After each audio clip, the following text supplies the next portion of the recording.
welcome to the Disney News Show. Here's your host, CruellasFurCoat. Yes, this is the Disney News Show. I'm Joe Worthington, aka CruellasFurCoat, and this is episode 91 for Sunday, 25th of August 2013. Now, first of all, let me just start by apologising for missing the last 2 weeks.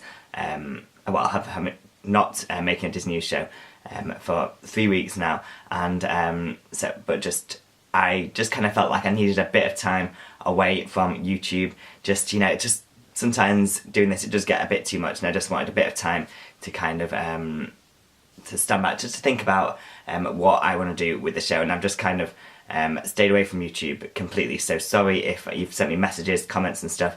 I just haven't got around to looking at them yet, but the Disney News Show is back, and hopefully I've got some great stuff in store for you guys. I've had a chance to think about what I want to do with the show, the future of the show, and I'm just going to talk a bit about that right now. And what I've kind of come up with is that I want to still keep the Disney News Show, but I want to do it much more often and do shorter shows. So I want to do a couple of shows throughout the week to kind of keep you guys much more up to date with all the latest Disney news. Because what I've come to find is that once my Disney News Show gets out on a Sunday, lots of the news is old news and it's out of date, and so sometimes it's not always the best way to relay the news across. So what I want to do is something called Daily Disney News. Now, as the title suggests, that's going to be a daily or near daily show. Sure, there's not Disney news every single day, but what I'm going to try and do is a couple of shows every week, just to kind of keep you up to date much more often than I do normally. And then the Disney News Show on a Sunday is going to be all them stuck together in kind of an omnibus episode. So Disney News Show is going to continue to be on a Sunday, and if you want to just wait for that, then you can do. But if not, then there'll be a daily Disney News at least 3 or 4 times a week. So hopefully, I'm very excited about that. Hopefully you are too. And so that is going to be really, really exciting. So hopefully from tomorrow or Tuesday, there will be a new show up on my channel, and that's it. But also, one other thing is that the Disney News Show on a Sunday is kind of 20 minutes long, and I know that most people will not watch a 20-minute show. Sure, I don't watch many 20-minute any kind of YouTube videos that are 20 minutes long. I'm much more likely to watch a 5 or a 10-minute show, so I know that lots of you are too. So hopefully that'll more people can watch the whole show, and so hopefully that'll be great stuff there. So I don't want to go on too much about that right now, because I kind of want this to be episode 1 of Daily Disney News, as well as being episode 91 of Disney News Show. So I'm going to try and keep this short. I'm not going to go through the whole week's worth of Disney News. I've kind of picked out a few stories from the past 3 days to kind of to get us in the mood for these shorter shows. Okay, so that's what we're going to get to right away. I'm going to start off with the news that Disney Infinity was released here in the UK on Friday, and I received my copy of the game yesterday, and I spent quite a few hours playing on it, and I really did find it to be a wonderful game. Now, I am not a gamer, and I haven't really played on a console for years now, and this is the first time that I've played on Xbox 360. I'm actually using my brother's, and I really found it great fun to play, and I would definitely recommend it to any Disney fan who isn't playing it already. I know lots of you are, and I think it's great that so many people are having a go at Disney Infinity. And the toy box mode, I've not kind of got my hang around it. Well, I've got the hang of it completely yet, but the playsets I'm finding really, really fun. I thought the Incredibles one was really, really great, and I can't wait to get into the Pirates of the Caribbean one later today, and that's really, really exciting. So that is great stuff there. Now it's looking like Toys R Us is going to be becoming quite a big part of the collecting and trading of Disney Infinity characters and power discs, and they are already selling exclusives in the US. Now there's no word as whether those exclusive discs are going to be coming to the UK, but hopefully they will do.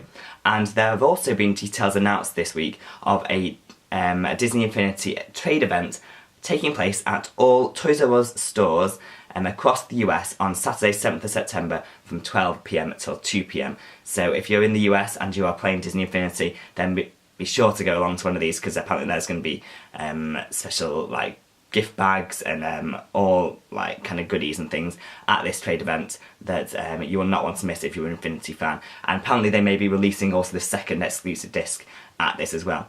So that is really, really exciting, and so it looks like Toys R Us is the place to be for Disney Infinity in the US at least. Okay, next up, with summer about to come to a close, Disney's limited time magic at both Walt Disney World and Disneyland this week is end of summer parties. Now, at Magic Kingdom's Rocket Tower Plaza stage in Tomorrowland, there will be a dance party with the Disney dogs, including Pluto, Bolt, Doug and Stitch. Now that's very exciting. We don't often see Bolt out in the park, so that's really, really exciting there. And at Disney California Adventure, there will be boardwalk-style variety acts and Disney characters ready for a day at the beach, whatever that means. Apparently they'll be maybe dressed in kind of swimwear, I don't know. But that's at Disney California Adventure, so yes, summer kind of ends on Labor Day, doesn't it? So so that's what all limited time magic is about this week, the end of summer parties at Magic Kingdom and Disney California Adventure.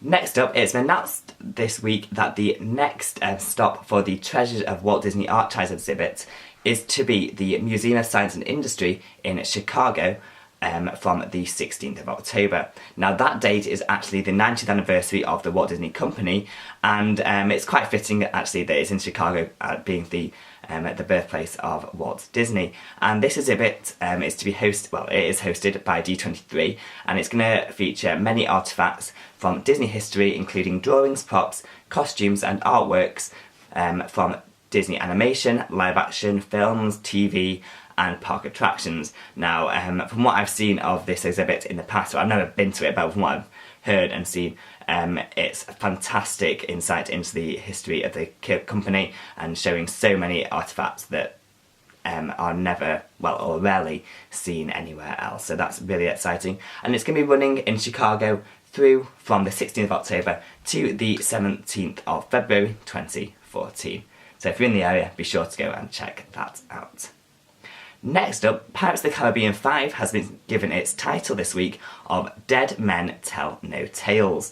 Now, this is a line from the attraction, which I'm sure many of you, if you have ridden the attraction or if you're a big Pirates fan, that you will know that. And this is making me very exciting. I like the fact that they're including that line in a title. Sure, it's quite a bit of it's a lengthier title than the past, the previous three instalments in the franchise. However, it's a similar length to the very first movie, and so that's interesting as well. And also, it has been reported by This Is Famous that the directors, excuse me if I get these wrong, Joachim Ronning and Espen Sandberg are genuinely enthused about the script that they'll be working with, and to be honest, I'd fear for the movie if they weren't, but that's good news anyway, and I'm really, really excited for what these two directors are going to bring to Pirates of the Caribbean.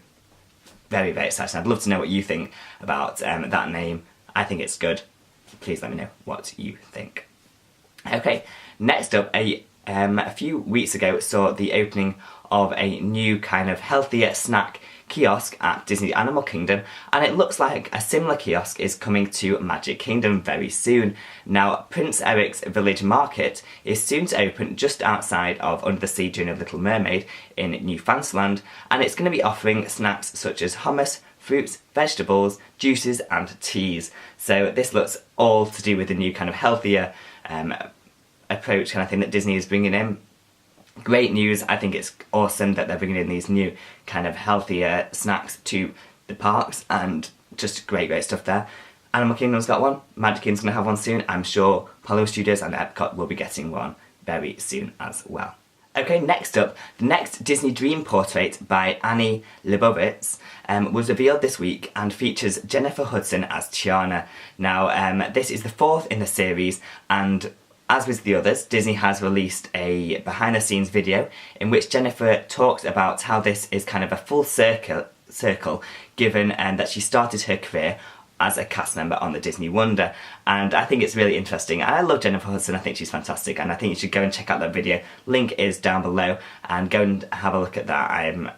The portrait, as always, is incredible. I think she looks amazing as Tiana, and Annie Leibovitz, I'm hoping I'm saying that right, I'm probably not, but she's done an incredible job, as always, with this portrait. And our final piece of news for this week is that a new Wreck-It Ralph Blu-ray Steelbook is now up for pre-order on Zavvi, and it is the fourth in the Disney collection following Aladdin, The Jungle Book, The Little Mermaid, and it's going to cost $22.99, well, currently costs $22.99, and it's set to be released on the 1st of December this year. Now this is another of those UK exclusive steelbooks, which I do have the Jungle Book one, just about there, if you can see it, there it is. Really awesome, I love them, and I'm probably going to be pre-ordering this Wreck-It Ralph one as well. I think that it's looking stunning, and I would definitely recommend it if you are a Disney collector. Now this is they're calling these all, kind of, they're numbering them through as a Disney collection. We had Aladdin was number 1, Jungle Book number 2, etc. And so it's another collection for me to have, which is annoying, but they look so good that I am going to have to collect them all. So yeah, that is good stuff. Yeah. So that is all the Disney news that I have for this episode. I really hope you enjoyed it. This has been the Disney News Show, episode 91 for Sunday, 25th of August 2013. Please don't forget to leave comments, questions down below, or send me a personal message, or contact me on Twitter. I'm at CruellasFurCoat. Do not forget to tune in for the next episode, which is going to be a daily Disney news, and it'll be out either tomorrow or Tuesday, and I really hope that you will join me for that. Okay, thank you very much for watching. I will see you soon. Goodbye.